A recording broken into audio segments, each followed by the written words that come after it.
नमस्कार दोस्तों, स्वागत है आपका आई के स्टडीज़ में। एनसीईआरटी पढ़ रहे थे पॉलिटी की, उसमें चैप्टर नंबर 7 पार्ट 1 कंप्लीट कर चुके हैं। पार्ट 2 स्टार्ट करते हैं। Federalism in the Indian constitution. देखिए, even before independence most leaders of our national movement was aware that to govern a large country, ये कह रहे हैं कि इंडिपेंडेंस से पहले मोस्ट जो लीडर थे हमारे नेशनल मूवमेंट के, वो इस चीज़ से अवेयर थे कि जो लार्ज कंट्री है हमारी जैसी इंडिया, उसको गवर्न करने के लिए ये ज़रूरी है कि पावर्स को बांटा जाए, डिवाइड किया जाए प्रोविंसेस में और सेंट्रल गवर्नमेंट के बीच में। ठीक है, साथ ही साथ देयर वाज आल्सो अवेयरनेस, ये अवेयरनेस भी थी कि जो इंडियन सोसाइटी है उसकी एक रीजनल डाइवर्सिटी है, उसकी एक लिंग्विस्टिक डाइवर्सिटी है, और उसको एक इस डाइवर्सिटी को रिकॉग्निशन की जरूरत है, पहचान की जरूरत है ना। तो people of different regions and languages, जो डिफरेंट रीजन, जो अलग अलग क्षेत्र के लोग हैं, अलग अलग भाषा के लोग हैं, वो अपनी पावर को शेयर करते हैं और हर एक रीजन में, और जो पीपल हैं इस रीजन के, क्षेत्र के, वो अपने आप को स्वयं जो है गवर्न करते हैं। सो दिस वाज ओनली लॉजिकल, ये केवल एक यही लॉजिकल है कि यदि हम चाहते हैं डेमोक्रेटिक गवर्नमेंट। ठीक है, so this was only logical if you wanted a democratic government. The only question was that what should be the extent of powers to be enjoyed by the regional government, यानी जो क्षेत्रीय government है, जो regional government है, उसके पास किस हद तक पावर होनी चाहिए और वो किस हद तक पावर को इंजॉय करे।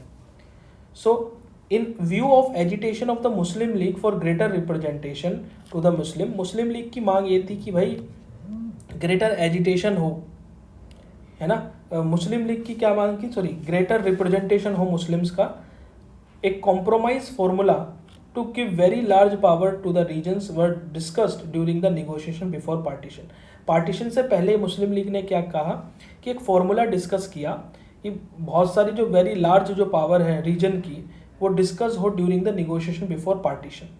और एक बार डिसीजन पार्टीशन का इंडिया का लिया गया, सो कॉन्स्टिट्यूएंट असेंबली ने डिसाइड किया कि एक फ्रेम करेंगे हम गवर्नमेंट जो कि प्रिंसिपल ऑफ यूनिटी और कोऑपरेशन पे काम करेगी, उस पर बेस होगी, है ना, सेंटर और स्टेट्स के बीच में, और सेपरेट करेगी पावर स्टेट्स के लिए।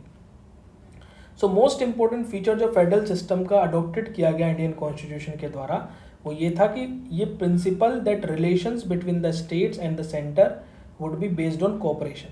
ध्यान रखना कि कितना इंपॉर्टेंट वर्ड है cooperation.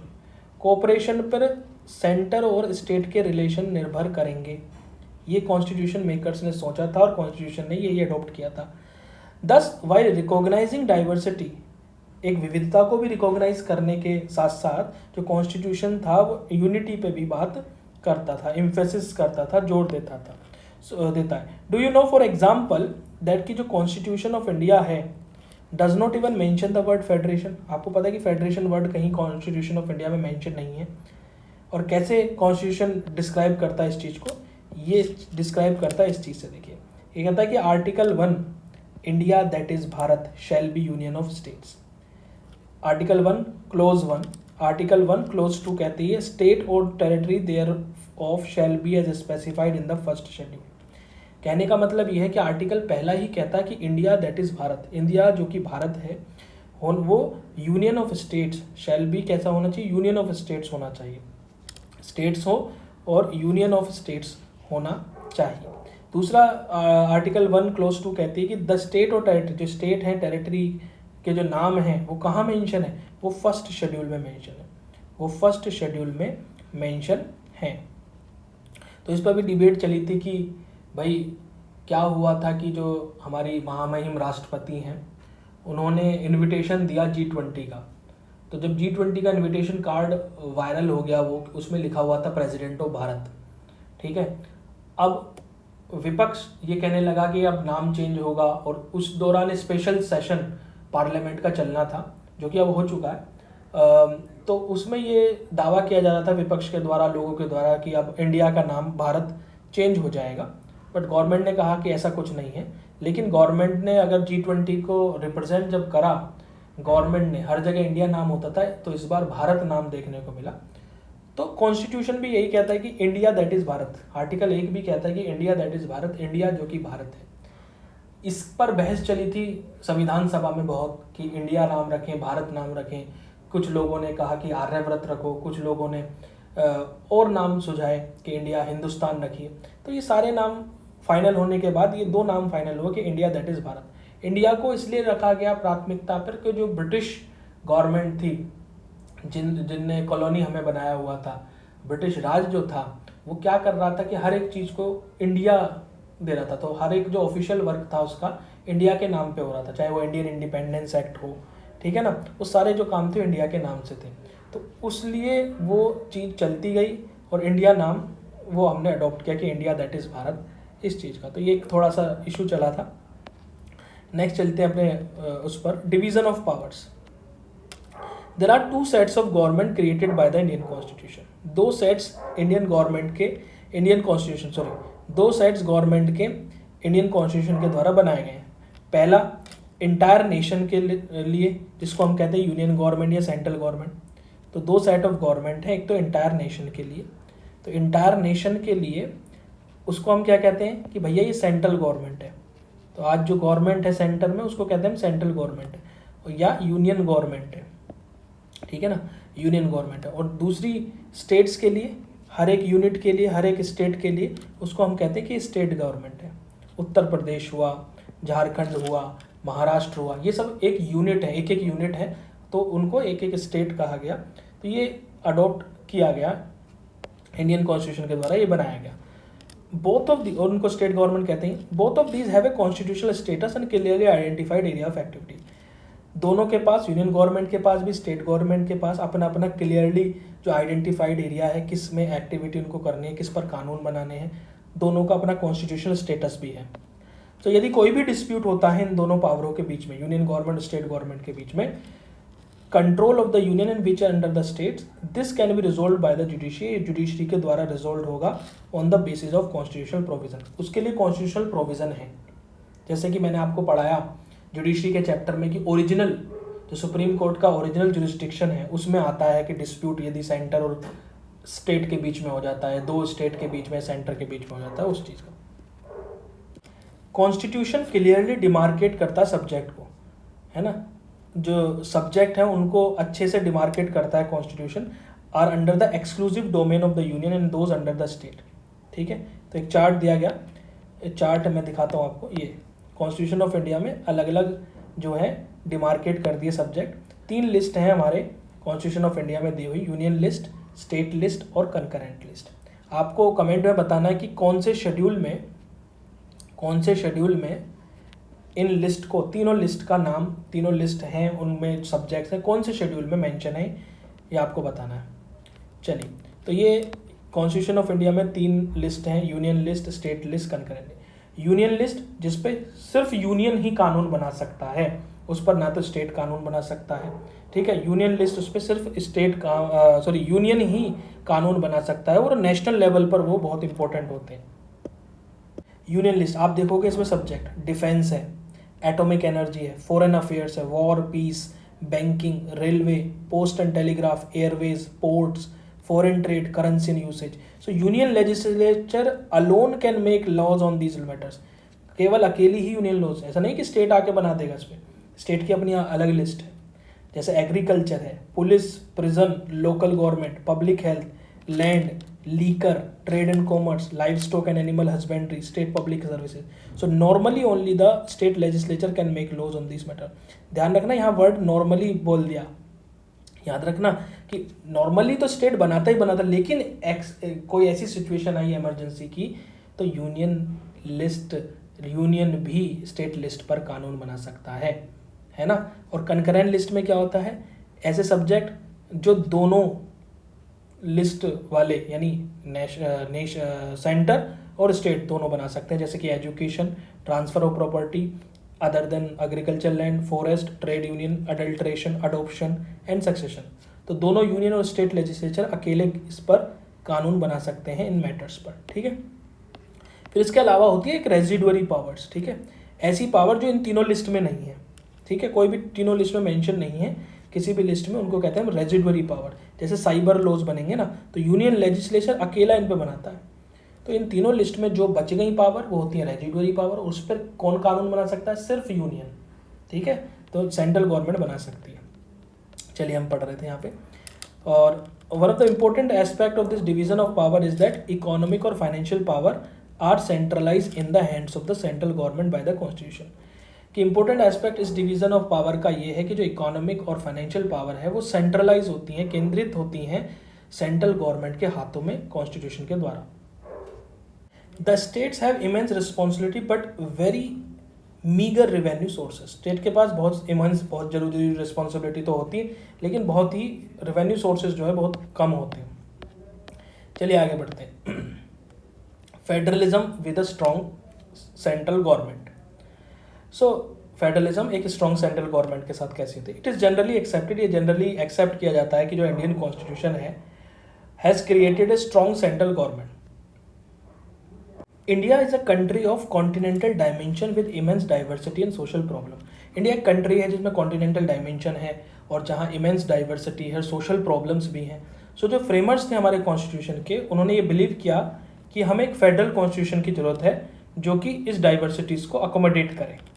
But they also wanted, but वो ये भी चाहते थे कि वो एक स्ट्रॉन्ग सेंटर भी बने to stem disintegration and bring about social and political change. ठीक है जी, और ये जरूरी था, ये नेसेसरी था सेंटर के लिए कि ऐसी उन पे पावर हो, क्योंकि इंडिया इंडिपेंडेंस के समय वो केवल डिवाइडेड नहीं था प्रोविंसेस में जो कि ब्रिटिश के द्वारा बनाए गए थे, but more than 500 princely state भी थे, more than 500 princely state which had to be integrated into existing state or new state had to be created। 500 princely states को भी हमने जो है शामिल किया, स्टेट बनाया, नए स्टेट्स बने, तो ये भी था। समझ रहे हैं ना? नेक्स्ट चलते हैं भैया। Besides the concern for unity, जो मेकर्स थे हमारे कॉन्स्टिट्यूशन के, ये भी बिलीव करते थे कि जो सोशो इकोनॉमिक प्रॉब्लम्स हैं कंट्री की needed to be handled by strong central government. कि जो भी सामाजिक और आर्थिक समस्याएं हैं कंट्री की, उनको एक स्ट्रॉन्ग सेंट्रल गवर्नमेंट के द्वारा ये हैंडल किया जाना चाहिए स्टेट्स के साथ मिलके। सो पॉवर्टी, गरीबी, इलिटरेसी, इनइक्वालिटी ऑफ वेल्थ, ये कुछ प्रॉब्लम्स थी जिनको ज़रूरत थी प्लानिंग की, जिनको ज़रूरत थी आपसी सहयोग की, कोऑर्डिनेशन की। सो दस द कंसर्न ये था for unity and development prompted the makers of the constitution to create a strong central government. तो ये सारी चीज़ों को देखते हुए कॉन्स्टिट्यूशन मेकर्स ने क्या करा, एक स्ट्रॉन्ग सेंट्रल गवर्नमेंट बनाने की बात करें। Let us look at the important provision that create a central government. क्या ऐसे कुछ प्रोविजन हैं जो कि स्ट्रॉन्ग सेंट्रल गवर्नमेंट को दिखाते हैं? Number 1, the very existence of A state including it's territorial integrity is in the hands of parliament. कि स्टेट का एग्जिस्टेंस इंक्लूडिंग उसकी टेरिटोरियल इंटीग्रिटी है ना, जो उसकी टेरिटोरियल इंटीग्रिटी है, जो क्षेत्रीय उसकी एकता है, वो भी किसके हाथ में? पार्लियामेंट के हाथ में। पार्लियामेंट को के पास पावर है कि वो नया स्टेट, नया राज्य बना सकता है, किसी भी टेरिटरी को सेपरेट करके, किसी भी स्टेट को दूसरे स्टेट से सेपरेट करके, या 2 स्टेट या 2 से अधिक स्टेट को जोड़कर वो एक नया स्टेट भी बना सकता है। साथ ही साथ it can also alter the boundary of any state. किसी भी स्टेट की बाउंड्री को अल्टर करना, उनके नाम को चेंज करना, ये भी पार्लियामेंट के पास है। The constitution provide for some safeguard, कुछ सेफगार्ड भी प्रोवाइड करता है constitution by way of securing the view of the concern state legislature. जो स्टेट लेजिस्लेचर है उनके लिए भी कुछ सेफगार्ड्स प्रोवाइड किए जाते हैं।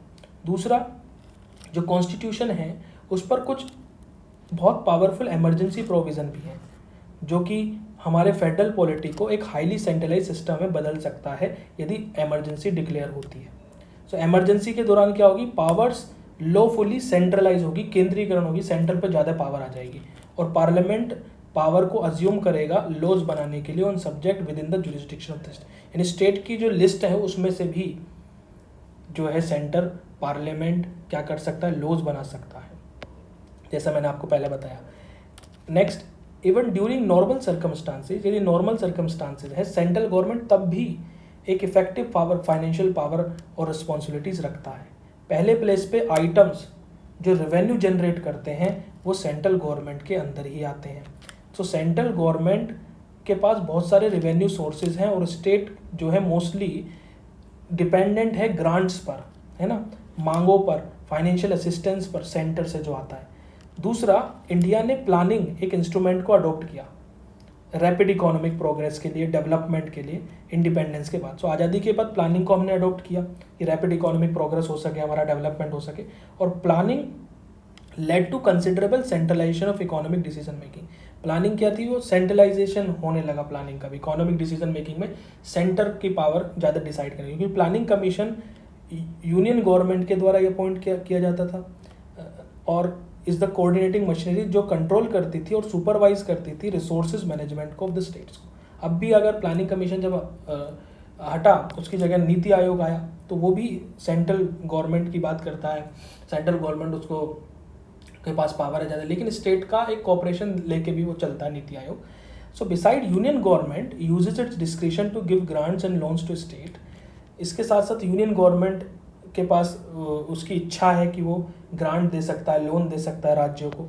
और जो डिस्ट्रीब्यूशन है इकोनॉमिक रिसोर्सेज का, इसको कंसिडर्ड किया जाता है lopsided and has led to charges of discrimination against state.